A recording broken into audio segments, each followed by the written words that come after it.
Juliet has bred and raised her strain of Afghan hounds, the Turkomans, since the 1930s, when she first met the Afghan tribesmen who introduced her to their dogs.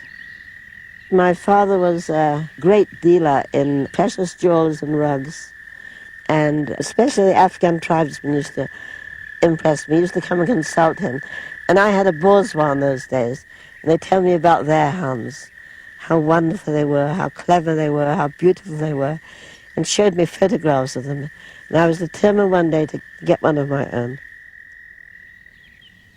Since then, many generations of Turkomans have been naturally reared on a diet of raw meat, whole grains, herbs, berries, and white cheese. They are famed for their health, speed, vitality, and beauty.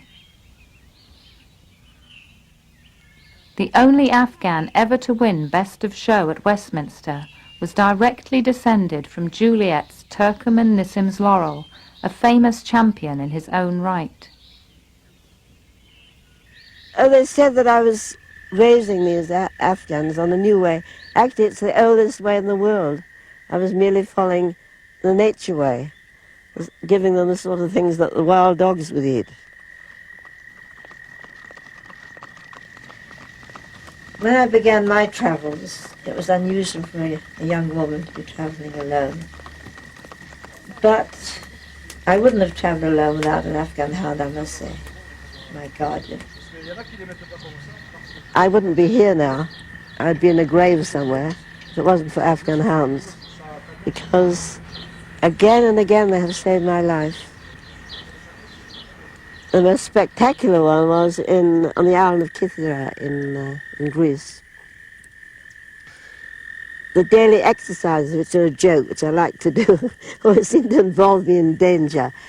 I was on my way in my garden to my usual place, under an almond tree in the shade, an exact hour, which I always do it every morning, when suddenly an Afghan hound bitch of mine called Ali rushes away, shoots away. I turned to look what it was, and I stopped walking, advancing. Otherwise, I'd been under the tree when it simply fell in half. It would have crushed me to pieces. They say that dogs and cats have a special instinct, a danger instinct in the case of earth tremors, earthquakes, and they take off before the accident happens. And she had seen what was going to happen to that tree.